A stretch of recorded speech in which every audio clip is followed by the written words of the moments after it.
Welcome back. I'm playing Warhammer 40,000 Battlesector, and we'll get started on our next multiplayer unit tips and faction review.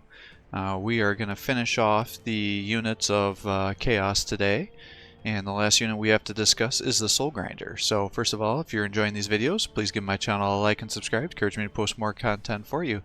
So the Soul Grinder, this is one of the most expensive units that are on the Chaos Demon roster here, only secondary to the Bloodthirster and about the same cost as the Demon Prince. Generally, I think the Demon Prince is, for the bang for his buck, is better than the Soul Grinder is. This was a unit that I thought was going to be amazing when I first started playing, and then when I started using them regularly in the multiplayer matches, I was extremely disappointed with them. So I almost never bring these guys with me unless I'm playing like a 3,000 point match and I just have points that I'm needing to spend up here. So for 250 points, you get a unit that has 550 health, 1 attack, 4 movement, 7 armor, and negative 25 evasion. It is considered a heavy support, and that's kind of how you would use it as well. The thing that makes this guy kind of bizarre is he has very conflicting uses. So he actually does the most damage at range with his Harvester Cannon, which has 3 attacks, each one doing 37 to 50 with an armor piercing of 7, and he has an optimal range of 5 with a base accuracy of 75, and for every square that's off of the optimal range, the accuracy falls off by 5 points. So this guy lands attacks at range very regularly, and he has exceptional range. The issue we have, though, is his melee is not very good. I think if he just even got, a splash of 3 or 4, this would totally change my opinion of this unit here, because then you could use them in melee more regularly, because what happens now is he only has 1 attack, and for whatever reason he tends to miss his melee attack a lot, despite the fact that it has a accuracy of 90. It has a base damage of 45 to 60 with a splash damage of 22 to 30 times 2, and it has an armor piercing of 5. The issue with this is with only a splash damage of 2, unless you're fighting a medium tier infantry unit that you can easily snipe down, he can't chop through units quick enough, and he still has way more damage output with his Harvester Cannon. Now he does have several abilities. He does have the Unstoppable Ferocity, so that would just bring his evasion to 0. So not hugely effective there, and you wouldn't want necessarily this guy to be tanking a bunch of shots unless it's from weak infantry that won't be able to penetrate through his armor.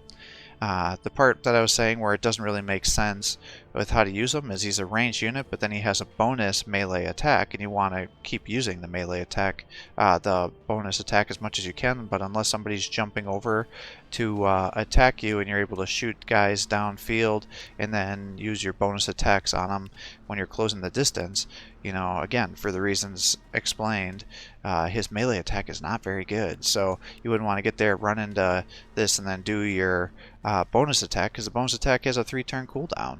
So again, it kind of has very mixed uses here, and it kind of conflicts with each other. But the bonus attack is quite good. Actually, ironically, it's better than his regular attack, which again is why I think this needs to be buffed a little bit, because if you made a little changes here, it would cause you to reconsider the whole usage of this guy here, because he's an exceptional ranged combatant here. But his Iron Claw, which is the bonus attack, it has a base damage of 67 to 90 with armor piercing of 7, and it does have splash damage to a couple of units. And then he is considered a vehicle, so when he dies, he has the volatile passive ability, which means he's going to explode, doing 52 to 70 damage with an armor piercing of 3 to everything within 1 tile, being friend or foe. Now, if you're going to be fighting against an opponent that you know is going to have a lot of mechanized vehicles, or you're going to be able to see high-value targets that you can easily snipe from range, this will be the guy that you'll want to do it for. Because unlike the Skull Cannon here that's got great range, for the reasons we discussed, he's not very good at sniping, whereas this one with the Harvester Cannon does consistently, what would that be, 120, a little short of 120 to 150 damage at range. Now they call it, this is the Infernal Cannon, because at first I was a little confused. I thought they had the same weapon, but this is the Infernal Cannon compared to the Harvester Cannon. So totally different weapons here. This one does not splash, whereas the Harvester Cannon, or the Infernal Cannon, does. So just for some clarification there. So he will, it's in addition to being able to take out vehicles, like I said, it's really good at sniping out HQs or Terminators, other high value targets, where it's going to launch each one of those attacks and kill high value targets. So that's how you get the max out of him. And like I said, his melee just is almost a defensive ability. I can't think of a single situation where I'd want to engage him in melee consistently compared to doing the Harvester Cannon shots. Maybe if I knew I was going to be able to pull back and forth one turn or something, but again, because you can shoot from range and move without any penalties, I don't know why you wouldn't just shoot from range and then move in, use your bonus attack, and then pull out if that situation occurred. So definitely very mixed feelings on this unit. So I will set up a match here at 2,000 points since I want to bring 2 of them out. You guys like to have the cohesive armies to visualize what they can actually do realistically. And I'm trying to remember where I had left off on our matches. I think we had just done orcs. Yeah, because they had the flamers against us. So I guess we're up to the battle angels again. Set them up for 2,000 points.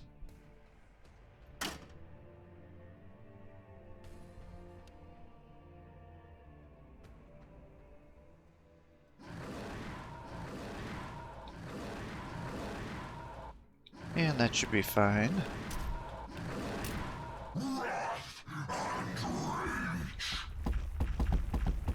Lord of Rage, command me. Forward!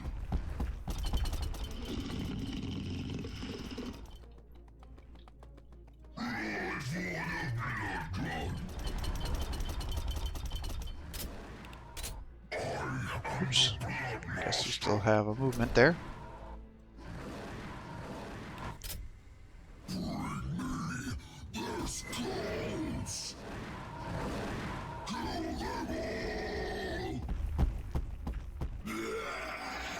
Alright, let's set you 2 up here.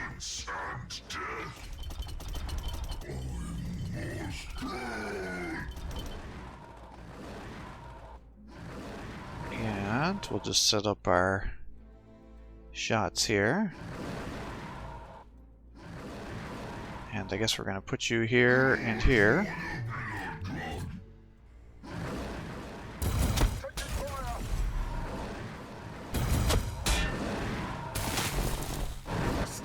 Are those Terminators that just teleported behind me?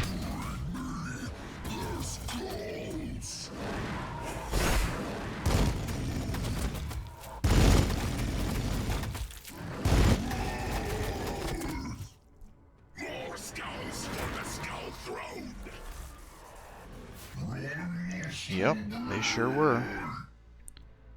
Alright, well, let's shoot into the Terminators then.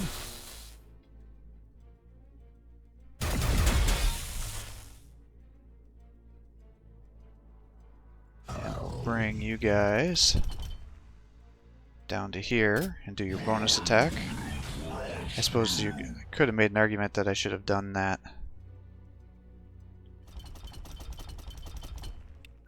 in between, so that way these guys would have had the damage, but Lord of Rage, command me. oh jeez.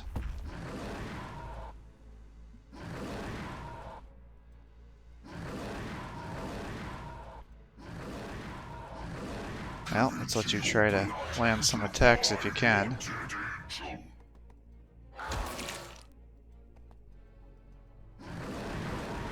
Khorne wills it so. I will bleed you. Alright, good job. My blade hungers Big hit. for your blood. You missed, None shall live. but you should be able to get the kill here. Alright, and everybody will start summoning. God dang it. That's not what I wanted to do.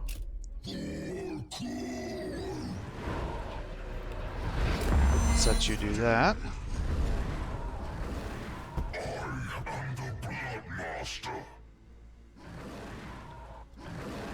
I'll have you come over here.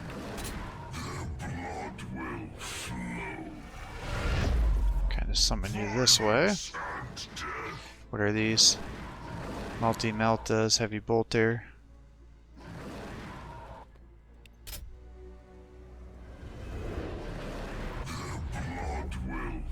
So I guess we'll just move you up like this.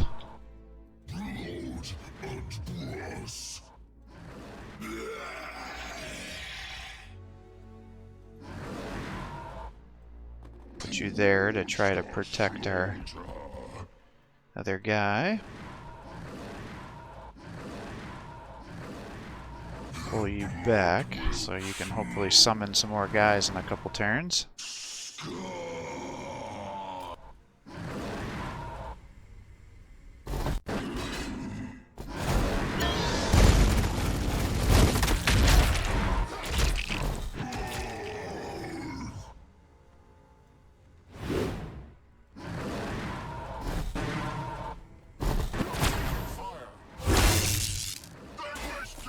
So you can see how lame those guys are.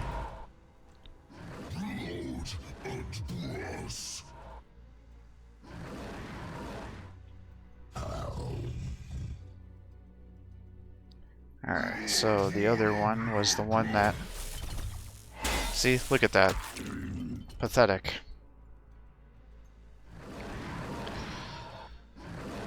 Not what you'd expect at all.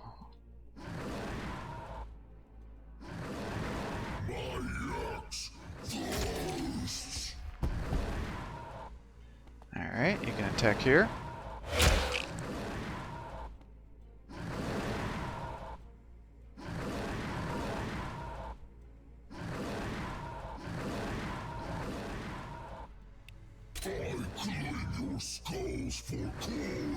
And we'll let you come back this way. And smoke these guys.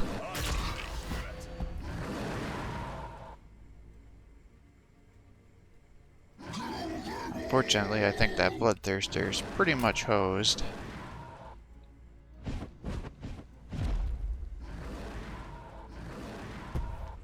I must resist.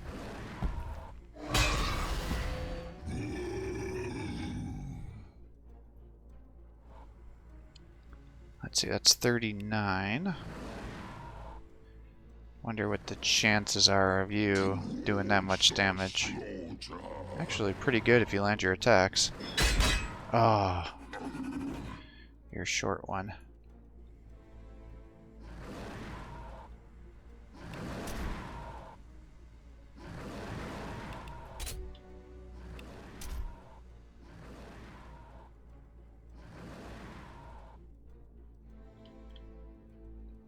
Alright, well, I'll let you charge into there.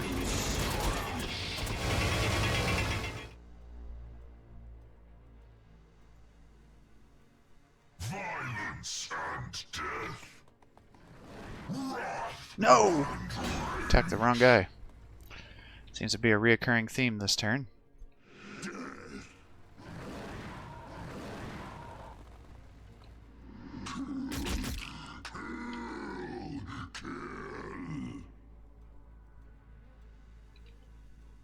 None shall live. Resistance detected. None shall live. Whatever Khorne demands. Lord of Rage, command me. Alright, well.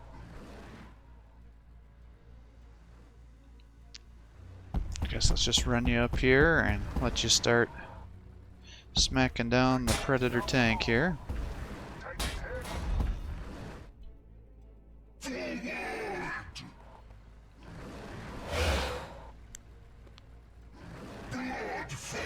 Missed 2 90% attacks, huh? very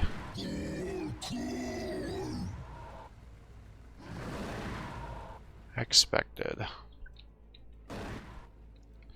I am the Blood Master.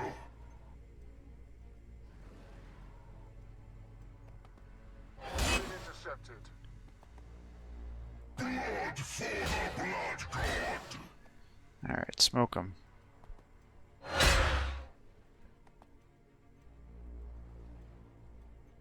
Blood for the Blood God.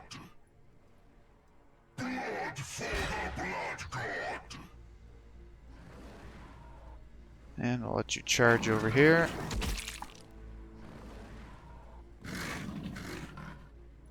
The blood will flow.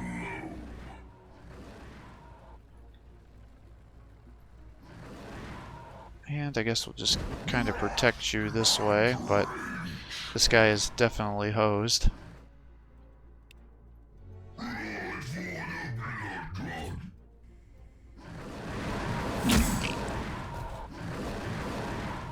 Khorne is pleased. It matters not where the blood flows from.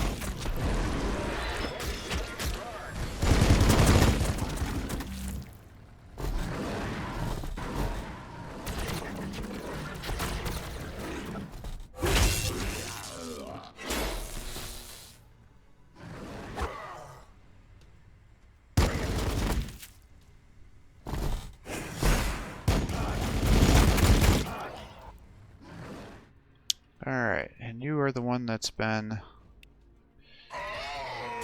getting the attacks, so let's pull you up here.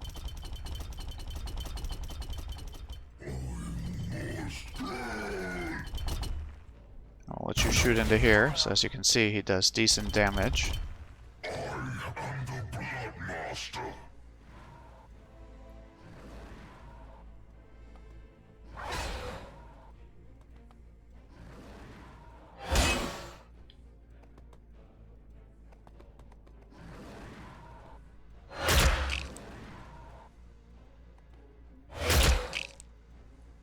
Violence and death. I am the Blood Master. Alright, we gotta hide you. Khorne. Let you come up here. So.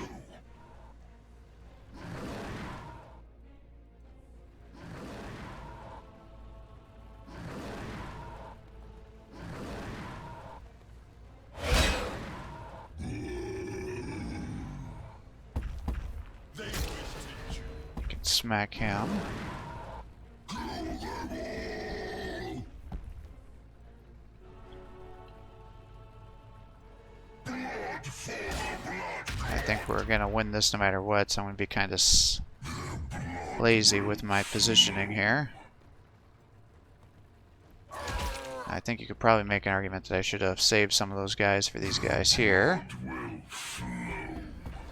But I think with how much I'm killing, it's more likely that I'm just gonna have to set up a second match to show the empowered ability.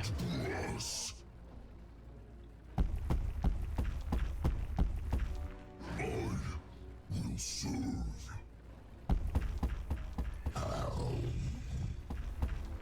The bloody feast awaits. Violence. Because by sending these guys after the Terminators, I think I wasted too many of their turns not getting kills with high value targets.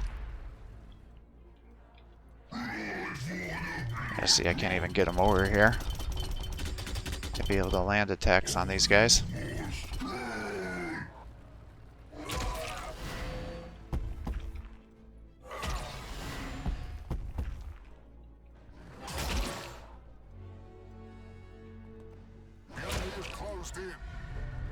Alright, so there's the Soul Grinder. So I think that gave you a pretty good idea of what I meant by their melee attacks are just not worth it, but the range is definitely very powerful. So I will upload a match to show their empowered ability just to see what it can do when that does occur. but the big thing is always using these guys at range to really stack up a bunch of damage. And like I said, you can use their bonus attack either to kill units that have engaged your other units, like if they have a bunch of jump infantry, or let's say if you're fighting Necrons, you've spent a bunch of attacks and they've resurrected, you can then drop those people's elbow onto the units that have resurrected, and it has enough damage that it should be able to kill the units and be able to wipe out the model in that way. So that's typically how I'd recommend using the soul grinders, given their abysmal melee attack. Like I said, if they could just get more splash damage, I think it might make it worthwhile, especially against the lower tier units. You didn't necessarily have to increase the damage, or the alternative option is if you wanted to make it so they don't have as much splash, you just make their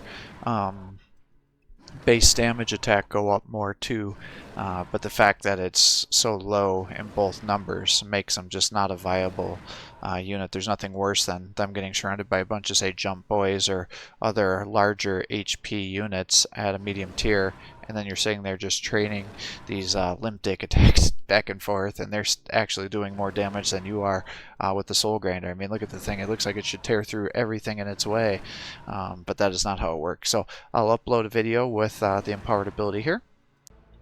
Okay, so I have one of our soul grinders here ready to be empowered. So if you were to empower this, you can empower the Iron Claw, and what it lets you do is you perform a crushing attack with the soul grinder's Iron Claw that does 96 to 129 damage with 10 armor piercing with splash damage, and it drops the cooldown by 1 turn. So it definitely allows him to do significant melee damage when you're empowering your abilities. But again, it's quite frustrating to have such a weak melee damage basic Warp Claw ability when you're sitting there trying to get them into melee range to use your other abilities. And then if it's on cooldown, you know, you can't just use it anyways. So now let's say if I was using this guy, he would have all this increased momentum damage here, which is quite nice. You know, he's getting 100% plus, you know, 10% damage, so he's 110%, plus, you know, all the armor piercing and additional armor bonuses from these guys here. But again, that's not really helping the Iron Claw unless I'm using it as empowered, in which case then you could buff them with the you know, might over magic and things like that to start getting things to stack up. For generally, it's just not worth it to do that when you have such a more powerful ranged attack here. So that's how I generally recommend using these guys here, and as you can see, it definitely gives you kind of some mixed feelings. At 250, you know, again, I think I'd rather have a Demon Prince or even a whole army of Bloodletters, unless I'm on a nice map like this where I can easily shoot into these guys, because it allows you to snipe all these guys here. But then, you know, you're looking and you can't land your attacks over on this side, so then you're sitting here trying to bring this guy around and land attacks over here to try to snipe these guys down. And what you can see, you know, decent damage, you know, almost 200 there. And then if we empower here, oops, I didn't mean to empower. You know, we surge, all of a sudden you hit here, and this guy's now almost dead with 2 attacks, so pretty nice if you're getting to set him up appropriately. So that's generally what I would recommend for how to use these guys here. So I hope that helps. So thanks for watching. I hope you're enjoying these videos. If you are, please give my channel a like and subscribe. It encourages me to post more content for you. Have a great day.